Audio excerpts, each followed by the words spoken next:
reserves. And I said, what do you mean? And he said, well, we're picking up this guy and getting him home safely. How would you rate it? And I said, you can't rate somebody on yourself. It wouldn't be fair at all. And he said, no, you've written a citation or two, and how would you rate it? And so I thought for a minute, I thought, probably the Silver Star. I got the Silver Star the first day.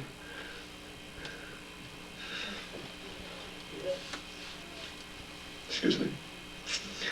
And so I knew I was nominated for the medal. We then went back to the squadron and I flew another 30 missions, and then the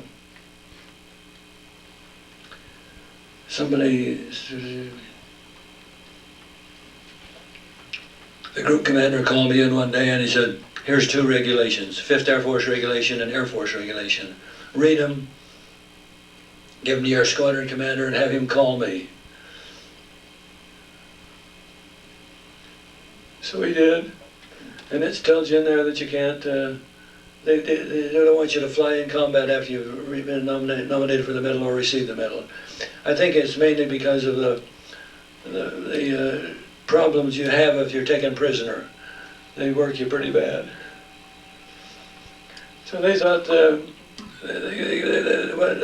operations officer finally says, why don't we just send you home? My tour was about over anyway. And I said, I'm with you, boss. I'm ready to go. So they put me on an airplane. And I don't know why, somebody said it's a first in this system. And I went to finance and I didn't have a pay record with me at all. They gave me some money to get on the way home. And we took off from Ponsanute, across the ocean, ended up in Travis, California. Pulled in and stopped, got out of the airplane, was going through customs. There's a custom inspector there, was kind of reading the citations and reading the things that happened.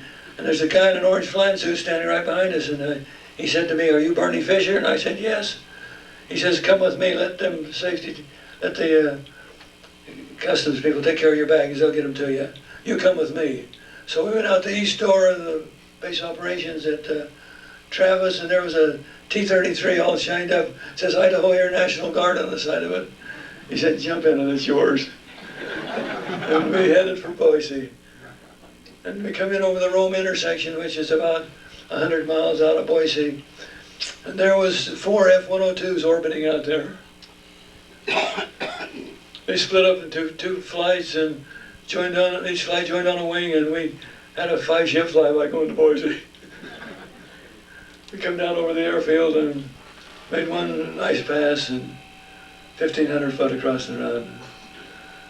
And then we went out to the little towns that I know, Cuna and Eagle and Star, and it was history from then on. I decided we better get the airplanes on the ground. And so we landed, and our family was there, Courtney was there, the mayor was there, the governor. We had a lot of people there, as the sheriff, and we got in the sheriff's car and went for a ride and had a lot of fun.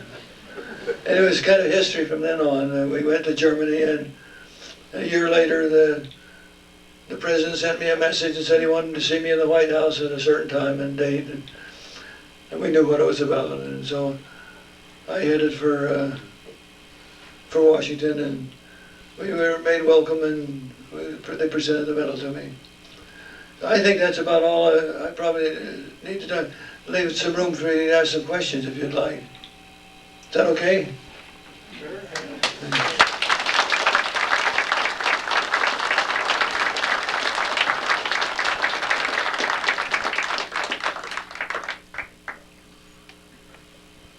You can ask the questions, because I can't hear very good. How many total combat missions did you have in the A-1? I flew 201 in the A-1. I had 200 on my record, and I said, if I get home and find out I've only got 199, I'm going to be unhappy. So I got them to talk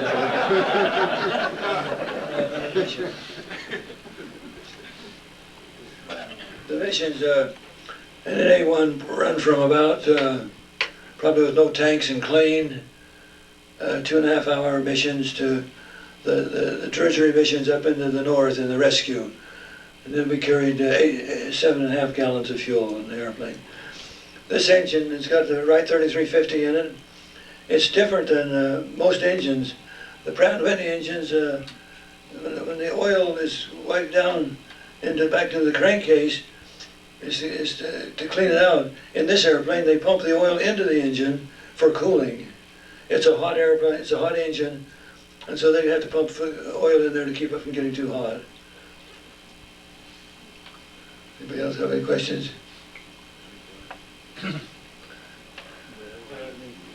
man you rescued, did you keep in touch with him?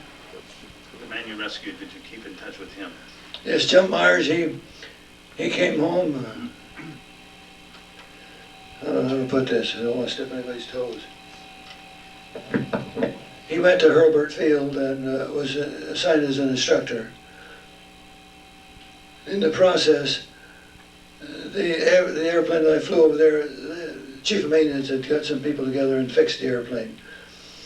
They put the airplane on there's a lot of things going there. Eric Severai had a lot to do with it. Chief of Staff of the Air Force said, we got to keep the airplane over there, we need airplanes. Eric Severai said, I think you better bring the airplane home. Chief said, we can't do that, we got to keep it over there.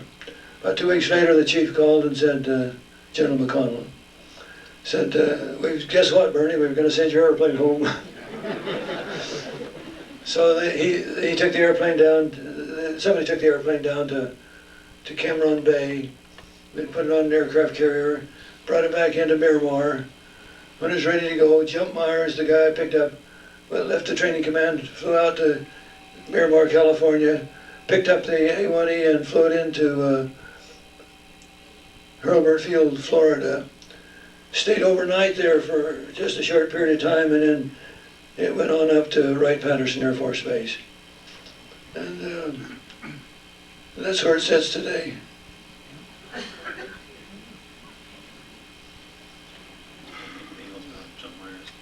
Did you follow up with Jump Myers? Yes, Jump stayed there and worked for a while, and then he retired and worked for an aircraft company. I'll tell you the story on Jump. He died. He passed away several years ago. But Jump was the detachment commander, and we used to have to get our meals. We had to go to the officers' club at Quignon.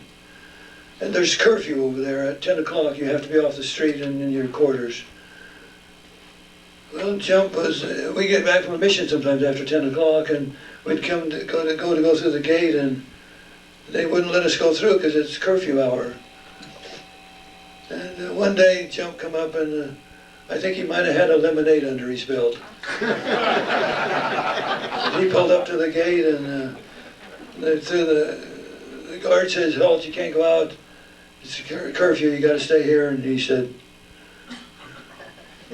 and he took the barricade with him.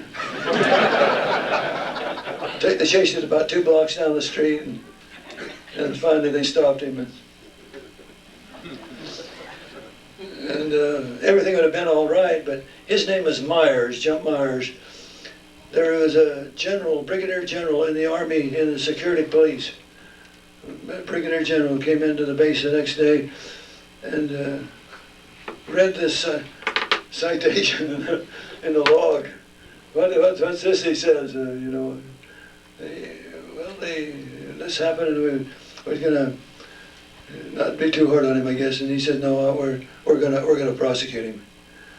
And so there was a big rhubarb about who's gonna prosecute him, and finally the Air Force got the Army to relinquish jurisdiction over him and put him in the Air Force problem, and kept him there for a couple of months till things cooled down, and then sent him home. But we was having dinner once in Washington, and Mrs. Her husband is the Inspector General of the Air Force. I can't think of her name. But Jump didn't have any ribbons on, and we all had ribbons, and she said to Jump, "Where's your ribbons?" And he told her his records are still in Vietnam. Well, needless to say, she talked to her husband, and he got his ribbons restored. He was okay.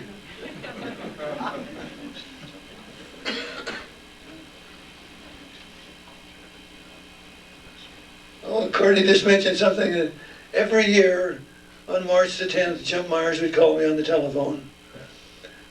And he'd usually start out and say, "This is Jim Myers," and I'd say, "Yeah, I know, Jim, how you doing?" He says, "It's an old Oriental custom.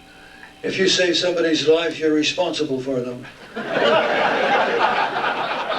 he said, "I've got 12 tickets down in the city police department. Would you take care of those?" Once he passed away, and his daughter calls me every year now on the 10th of March, and just to renew some old acquaintances.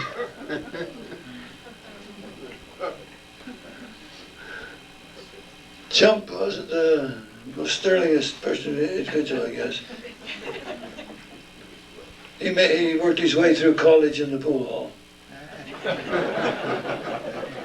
But he was a good pilot. He's a 106 pilot. And he flew 106s when I flew 101s. We used to exchange airplanes to load them, give different bases experience loading nuclear weapons on these different airplanes. Yes, sir. Were the special forces people that you went to help, were they ever rescued, or what happened after that? What happened to the special forces people that were in the camps? Were they ever rescued? Ashaw was 100% casualty. Everybody was wounded. There was 17 American advisors in the camp. I might back up just a short minute and say, when the special forces realized that the North Vietnamese were moving into the canyon, they brought in 2 companies of Nung, Chinese mercenaries, from Nha Trang, and which brought the camp to about 450 men.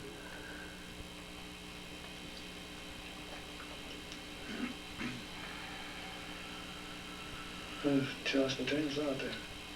With the rest of the soldiers didn't use it, just to set Oh, yeah, I guess that was what I was going to say, that it was a casualty on everybody. Several people had been killed. I think of the 17, about 5 made it out alive. And the rest of them didn't make it. We lost, I'd say, about 13 airplanes in the fight. Lost about 400 men. These are Vietnamese as well. Did we have many Chinese mercenaries in that area, in that fight? Yes, we did. Yeah, we had 2 companies with American advisors. That'd be 104 men. Each company had 2 American officers, and they were good fighters. They scrapped. When we were dropping the bundles from that cargo plane into the camp, some of them went outside of the camp, and these Chinese mercenaries went out into the field and got those supplies and brought them back in. They appeared to be very diligent, very helpful people. Were they based at Pleiku also? Not Pleiku, no. They'd be in Nha Trang.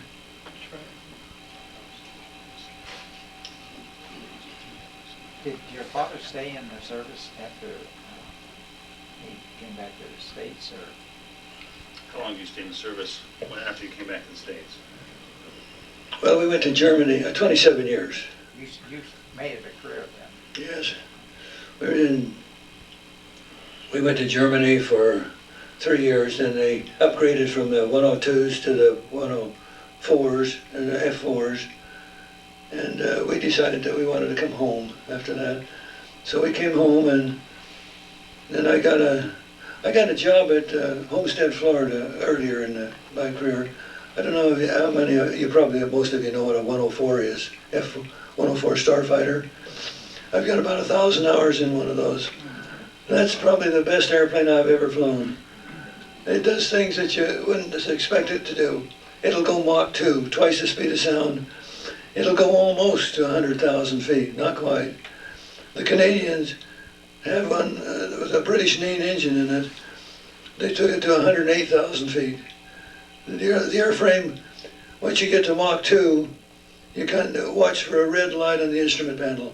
When it comes on, it says slow. It means you kind of slow the airplane down. The front frame gets hot on the engine, and you'd have an engine failure if you didn't do something about it. So you have to pull the power back. And usually you can do two things. You can pull the power back and open the speed boards and slow down, or you can just put her to bend her around the stock and go up for altitude. And that's what most everybody does. You take it across the top, it's dark up there. We had some experience with the F-102, the U-2s coming back from Cuba. Those are SAC airplanes.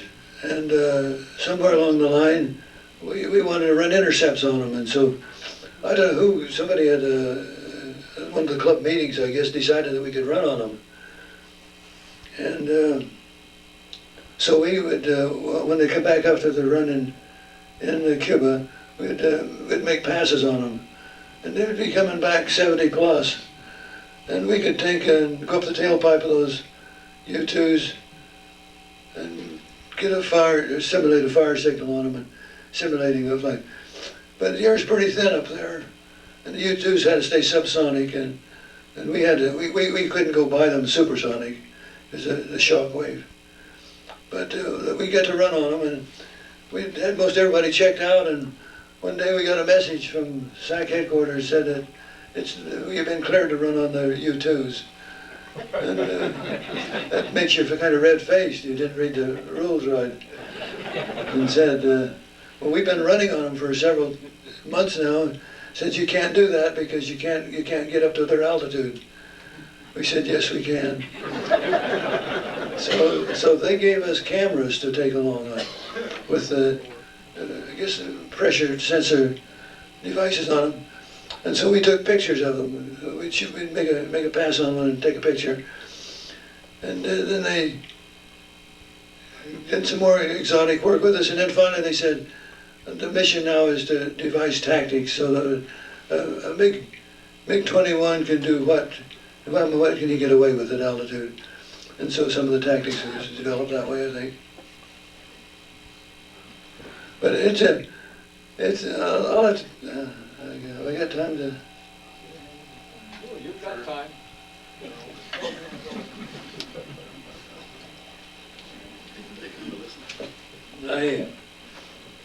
I really loved that 104. It was a good airplane. I think a lot of it. I was running on one day. You have to wear the moon suits like the astronauts wear to fly them. And the U-2 had passed our destination, and I went on lit the burners and was at about Mach 2 and I climbed up his tailpipe. And I got him on my radar, which is not a very expensive radar in those airplanes.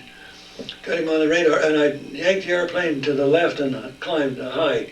It has twin intakes on the airplane with a single tailpipe. And if you don't get the air going smoothly through both of those, you get a duck stall. And that's when I got a bad duck stall. It'd go bang, bang, bang, and the temperature goes high. And if you hit 720 degrees, you'll lose the engine. So the temperature's going up, and I bring the throttle back, throttle back, throttle back. Finally, I couldn't stop it any longer, so I just cocked the engine. 70,000 feet, almost Mach 2. I couldn't believe what I seen when I looked down at the instrument panel. The temperature's down to nothing, but the radio's on the line, the radar's on the line. Everything is functioning fine except the engine is cooled off and it's cold. And so I turned to head for Homestead. And at 50,000 feet, probably 60,000, I tried an air start. Fuel, ignition, fuel, and emergency. I could see the fuel going out of the back of the airplane, and I could hear the ignition in my headset, so I knew that it was firing there. 50,000 feet, nothing, 40,000 feet. And by then your throat is about right here. Dead stick in a 104 isn't the easiest thing in the world. And 30,000 feet it lit. The engine came up normal and just smooth as silk, and I headed for home, and we got the tech rep out and told him what had happened, and he tied the airplane down, and they would run that up to 100%, stop cock the engine, come in with ignition and fuel, and come back onto the ground. It light up real good. He said, "How high were you?" And I told him, and he said, "Well, they're not supposed to start above 30,000 feet." Somewhere I missed that in the books. Is that 104 or F4? 104. Is that a 104 or F4? 104. 104. That's 58 feet long, and it's got 7.5 foot wings on it. Yes. What other aircraft have you flown? I started out, and we talked to somebody in the T6 at Marana, Arizona. Then I got my choice and went to fighter school at Williams Air Force Base in the F-80, T-33. And then we went to Chicago and flew the F-86D, Japan and flew the F-86D. Came back to the States and flew a desk for a while, which wasn't very much fun. We used to spend a lot of time trying to find new jobs for us that there's airplanes involved in. And then I checked out in the F-101 Voodoo at the Great Falls. And then went to Germany and we flew the 102. Came back to the States and flew the F-106. I think that's about it. I've been checked out in the C-47 and the U-3A and the de Havilland Beaver. And I guess that's about it. I've flown the B-29 just as a jump ride. They took me along, let me fly for the KC-135s, KC-97s. I've got a J3 cab. Paula likes that, don't you, Paula? Yes, sir. Did you request your duty in the A1, or did you just take an assignment? When Vietnam got started, they needed pilots to train the Vietnamese to start their squadron. And they sent a high-priced team out from the Air Defense Headquarters, came into the briefing room just like this, and 30 pilots, and they gave us the pep talk of going over and getting some time in Europe, in Vietnam. And after they left, nobody volunteered. Nobody wanted to go. And our squadron commander, Colonel Jackson, he's an ace in Korea, he said, he got us all together like this and said, "How many of you guys have combat experience?" 2 hands went up. He said, so I'm just paraphrasing, he said, "I don't know what your intentions are. If you're going to spend your career in the Air Force, you ought to have some combat experience, and there's only one war on now, and that's in Vietnam." And I would encourage you to look at it. And so I thought about it for a minute, talked to him, and decided he was right. I think people learn a lot more in combat than they do by flying routine flights every day. The feeling's different, and the tension is different, and sometimes the demands is even different. So I volunteered. There's 5 of us volunteered. 5 out of 30? 5 out of 30 something. And 3 of us were picked to go. And we were not assured to fly an A1E. But that's where everybody went. We had MAC pilots, SAC pilots, ADC pilots, a lot of different pilots. Went through Hurlburt Field to check out the airplane and then go over in Vietnam. But you really went to go train. Yes, my job was to train Vietnamese when I went over there. We went to Bien Hoa, and there we trained the Vietnamese. We had 2 American squadrons, the 602nd and the 1st Air Commandos. I was assigned to the Air Commando Squadron. Our job was training Vietnamese to fly the Skyraider. And that's what we done for a little while, but it's not tenable to train in combat. I think the Germans must have had a terrible time in the German war when they were trying to train their students over Germany, and the P-51s were all over them.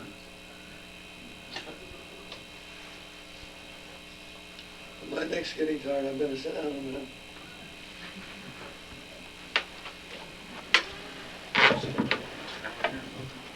How'd you manage with that other man in the cockpit? It's just a one-man cockpit. It's a lot of room. We have to have you go out and look at the airplane. The A1A Skyraider, it's got 2 seats. 12 seats in it. You got the pilot and the co-pilot, and then we call it the blue room. Yes, that's. I don't know if you can hold that up. There's a picture of one. There's a pilot and a co-pilot up front here. Then there's a steel door, 3/8-inch steel door between you and the people in the back. You can put 6 people in the back, 3 down each side. Then in the radio compartment, there's a zipper lining there. You put 2 people back there, or 4 people back there. And the Navy used to use this a lot for ship-to-shore flying. If they're going to carry quite a few people in, they would.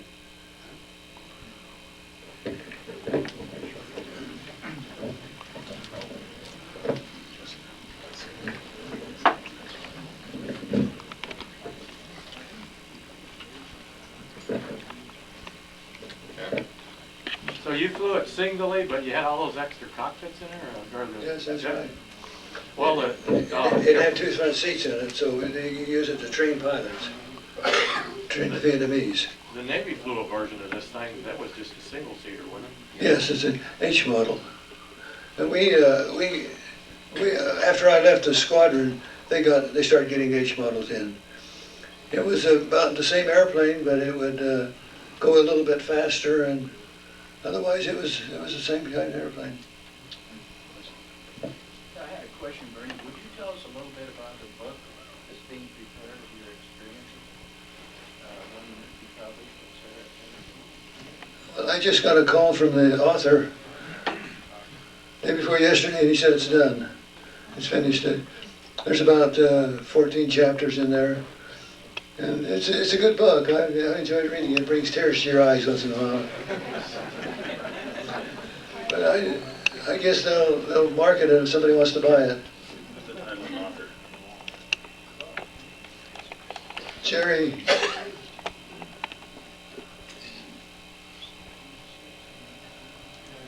I can't think of his name. Merlin. Yeah. I suppose within the next month.